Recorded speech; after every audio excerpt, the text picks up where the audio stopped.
Hey guys, welcome to part 3 in our series on how to recover some information from a failing hard disk drive. So in part 1 of the series we did some initial investigation to try and understand what the root cause of the failure could be, and you'll find the link to that somewhere over here. In part 2 of the series, we went ahead and took an image backup of the failing drive, and that's going to allow us to do some more advanced analysis and recovery techniques without fear of the physical drive itself failing on us, and thus us having nothing to show for it. You can also find that linked somewhere over here again. In this part 3 of the series, we're going to do some repair techniques. We're going to try and see if we can get the drive to come back online again and thus be able to access the data that way. So let's check it out. And for those of you who might be curious as to why the video is a little bit dark today, I live in a part of the country that gets very dark over winter, and it is currently very cloudy. So it is almost 4 o'clock in the afternoon, and I have to have all of the lights turned on in the house to even illuminate me that much. So apologies for that, but hopefully it won't distract you too much. Just like in our previous video, we're going to go ahead and open up TestDisk, and then I'm going to select the no log feature because I'm not going to be referring to the logs here. But then for this first analyze technique, we're going to want to choose the physical hard disk drive that had the fault. Yes, I know in a previous video, we took an image of the hard disk drive to allow us to do more advanced analysis and recovery techniques without risking the physical hard disk drive itself. But trust me, for this initial technique, we want to try and run it on the actual physical hard disk drive. So I'm going to select that here, and you should select your drive listed. So again, we're brought to the partition table type. Again, that's Intel for me, but you should select the correct one for your problematic drive.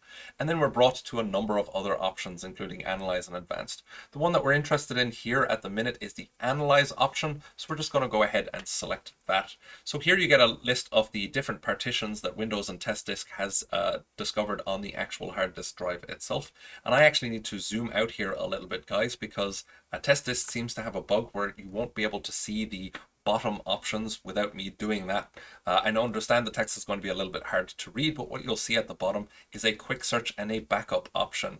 So you can take a backup of the current partition list to a backup.log file and then proceed if you'd like to do that. That's always a very good safe notion, but we don't necessarily need to do that here. I've got an image backup of the drive. I'm quite comfortable with hitting the quick search button. So go ahead and hit quick search here. And then you'll see that TestDisk starts analyzing the cylinder is what it calls here, but essentially it's analyzing the hard disk drive. What is TestDisk doing here? Well, one of the possibilities here is that TestDisk and Windows has not automatically detected all of the partitions on the problematic hard disk drive. So this particular function is going through and it's trying to find any hidden or lost partitions. Maybe there's a chunk of the partition or a completely different partition that's no longer being detected by Windows as a result of the failure. And if that's the case, TestDisk is going to find it here. So that's going to take several hours to run, but with the magic of YouTube editing, we can skip straight to the part where TestDisk is not able to find any other partitions for me, which is unfortunate. Your results here may vary. You may find some additional partitions, but we've not been able to find it on this particular drive.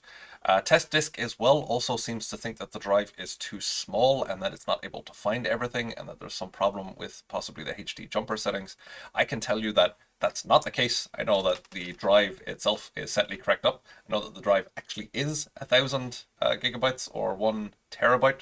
So the fact that TestDisk thinks that there's some problem here is indicative that there's more damage to the drive than I was hoping for. So what can we do here whenever we get no results? Well, that may be accurate. There may be no other partitions or no other data for TestDisk to find. So we're going to go ahead here and hit continue. But then if I zoom out one more time, you'll get a number of other options on the bottom where it's asking us to change partition types or delete partitions or do anything else here. So if I zoom back in, you can see the disk is set with a D next to it. It's set to be deleted, the same with the FAT32 disk. We don't want to end up doing that. Sorry guys, as I zoom in and out, unfortunately that's the case here. The TestDisk software is not super helpful for zooming in and out. So here, if I hit the left or right arrows, I can change the designation here. D is for deleted for the NTFS side of things. P is for primary, L is for logical, E is for extended, and star is for primary bootable. So this is a logical drive, but I don't actually have this option here. So what I'm going to do is go ahead and not make any changes here, but press enter to continue. So no partition was found or selected for recovery. Essentially, in that previous menu, I didn't select anything to go ahead and change the partition type. I didn't change it to a logical partition. I didn't change it back to a primary partition. I didn't try to do any recovery whatsoever. I made no changes. I just hit the enter button. So now at the bottom, we can see that I've got the option to try a deeper search.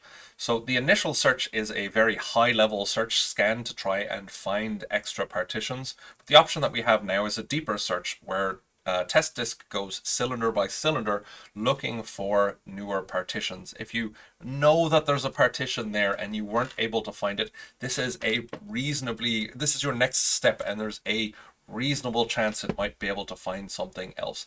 I don't believe that there's any other partitions on this disk for me to find. However, I don't know. So just to be cautious, I'm going to do a deeper search here. So I'm going to select deeper search. I'm going to hit enter. And then if I zoom in once again, we can see that we've got a section for the cylinders that we're analyzing and some read errors that is very, very quickly clocking up.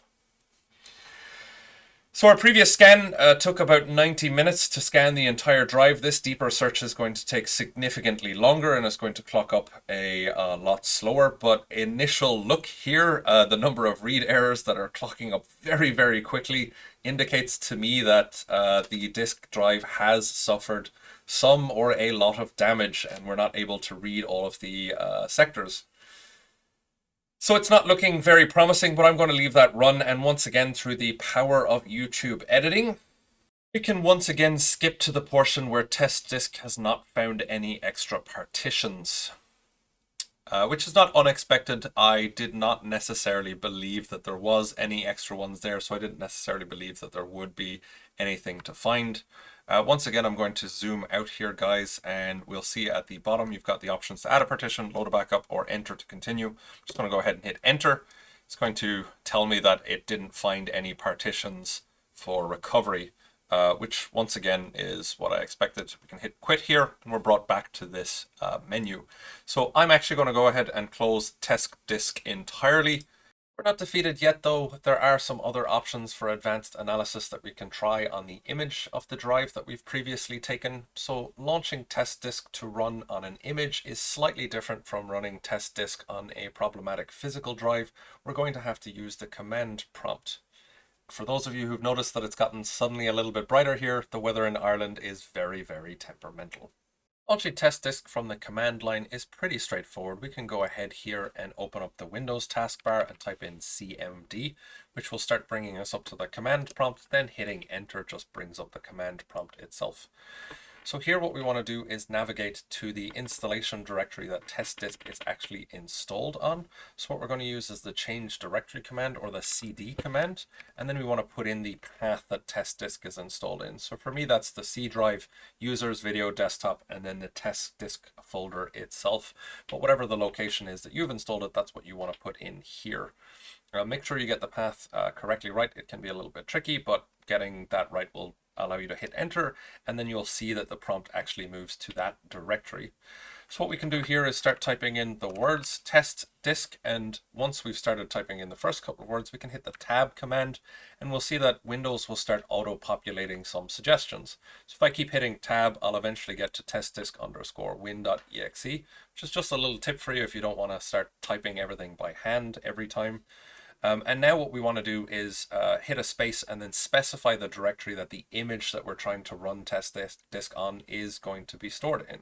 So for me, I stored it in the D drive, which means I want to type D:/ and then start typing the word image, which was the name of the image file that I saved. It was called image.dd.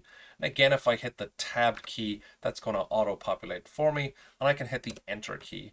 Then I'll get prompted with Windows UAC, the administrator prompt, and I'll just select yes there to allow TestDisk to run. And what it's going to do here is open up TestDisk. And for those of you, we'll just zoom in a little bit.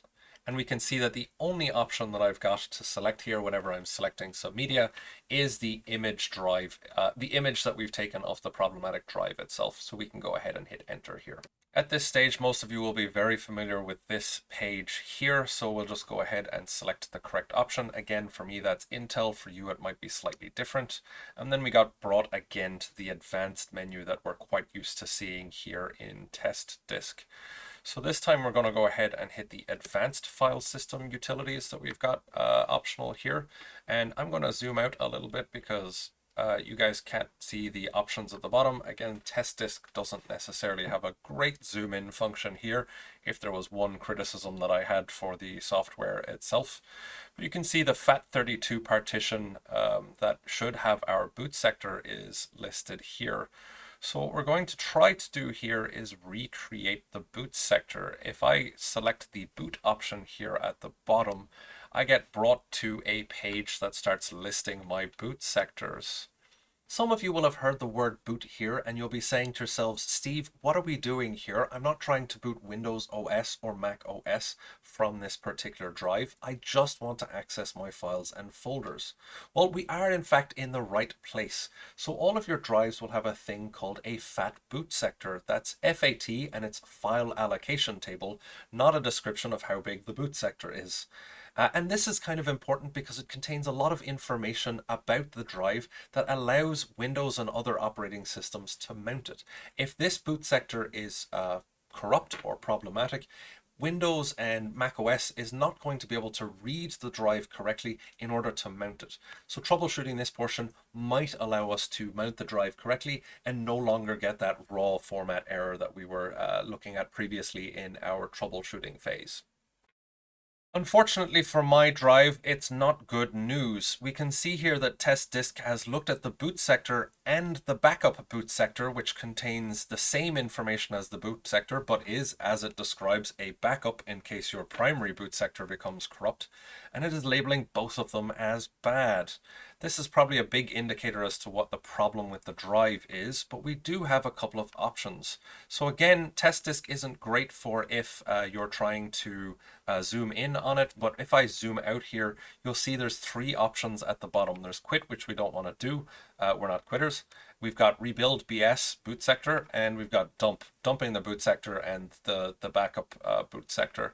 So what we're going to do here is we're actually going to try and rebuild the boot sector. So what TestDisk is going to do is going to take the information that it knows about the drive and it's going to try and rebuild the boot sector to allow the drive to be mounted onto Windows. Again, we're doing this on an image of the drive that we have taken, but if we can rebuild the boot sector on the image, we're going to be able to put it back onto a physical drive or mount the image as though it were a physical drive and get access to some of that data there. So let's go ahead and hit enter on the rebuild boot sector. So it's going to go ahead here and start searching. I'll just zoom in again. You can see that it's searching for the FAT table. It's only going to take a minute or two here, but we'll see whether or not it comes up with a result. Unfortunately, it wasn't able to find a valid FAT boot sector, so what it's going to do now is search the entire drive sector by sector. It's doing a search of the subdirectories here to see whether or not it can find any information about that FAT boot sector and allow us to maybe try and rebuild the FAT boot sector itself. And through the power of YouTube editing, we can skip the last 30 or so minutes it took TestDisk to run through those subdirectories and go straight to the end. Now, unfortunately, it's not good news. Once again, I was hoping that I'd get the option to repair or restore the FAT boot sector. Unfortunately, I'm not. I'm getting an error message that TestDisk can't find the cluster size. So a cluster is a grouping of sectors on the hard disk drive. It's essentially the smallest piece of information that could be written to the hard disk drive itself. And if TestDisk is not able to detect the correct cluster size, it's essentially not able to read or write to the disk correctly. That's not entirely unexpected for me. The eagle-eyed viewer will have noticed that when we were looking at the disk drive in the partition or in the disk management for Windows, we saw that one of the partitions was being detected as a raw format. That was about 450 gigabytes, I think. And the other 550-ish gigabytes of that terabyte drive was not really being detected at all. I was hoping that that wasn't going to be a big problem, but given the physical damage that's been done to the drive, I suspect that there's quite a bit of internal damage and the entire disk is not able to be read, which is problematic. So what we're going to do here is we're just going to go ahead and hit OK by hitting our Enter key, and that's going to bring us back to our boot sector section here. So if I scroll out here a little bit, we can go ahead and hit quit or the Q key on your keyboard, and that'll bring you back to the boot sector section again, where you got the option to run through the boot menu. There's an option here on this page that before we navigate away from it, we'll just go into. There's an option here to undelete. It's called the file undelete. You'll see it at the bottom of the screen there, right next to the boot option. Again, I apologize. TestDisk is not great for when you zoom into it. But if we go and select the undelete option and by hitting enter, we'll actually see a number of files that are listed here. Now, if we're able to correctly read those files, TestDisk would allow us to extract those files and write them to a known good directory. So we'd be able to copy the drive or the files off the drive or off the image itself. I can tell you, just looking at these file names, that there is very little point in attempting this. None of these are recognizable formats. So whilst TestDisk is detecting some information, some directories and files, they seem to be completely corrupt, and there's essentially no real point in us trying to extract them. If I did want to extract them, I could hit A to select all the files, and then I'd be given the option to extract the files and write them to a known good disk drive. I'm not going to attempt that. I don't believe there's any point even looking at some of the dates of the file creation here. That third file down is supposed to have been created in 2074. So unless you're reading or watching this in 2074, that's certainly a sign of corruption along with the file names. Nothing is right here. There's one that thinks it was written in 1980, 2100. No point in trying to grab these files at all, I think. So I'm going to go ahead and hit Q to quit here. It's going to bring us back a little bit. Once again, I'm going to hit quit again. We're brought back to our advanced menu. We do actually still have a small number of options to try and repair the drive. So TestDisk was not able to detect the correct cluster size for the disk, and it is possible that the incorrect cluster or sector size has been set on the disk. There's a number of options to go ahead and edit that under the Geometry tab. By default, the sector size here is set to 512. That's what TestDisk already detected it at. Unfortunately, I don't know for a fact what the correct sector size would be for the problematic disk or for the image that we've taken of it. I'm unlikely to want to go ahead and start playing with this and just guessing. This is actually quite dangerous and is likely to lose a lot of the data. I do have backups. I could do that, but I'm going to go ahead and tell you guys right now. I've done some research on the drive sector size, and I believe it's set correctly. So I don't think that there's any other option that I should set this to here. It is possible that because this is an external drive, the manufacturer uses an unusual or slightly different sector size, and that's to discourage people from doing exactly what I did, which is to take it out of the enclosure and use it as an external or an internal drive itself. But if they've done that, then unfortunately I'm not able to identify that that's the case. I'm going to save everybody a little bit of time here and say I experimented a lot with this and I was not able to get the correct sector size or change the heads or cylinders so that I could get a good result. That's it, guys. Unfortunately, we weren't able to repair the existing drive, even using some of our advanced techniques on the image that we've taken. Unfortunately, that leaves us with only one option, which is we're going to go ahead and have to try some recovery attempts, which you can check out in our next video, part 4. Until then, if you guys can go ahead and do the YouTube dance, which is to like, comment, and subscribe so you get notified about the next video coming out, that really helps the channel and I really appreciate it. Otherwise, catch you guys on the flip side.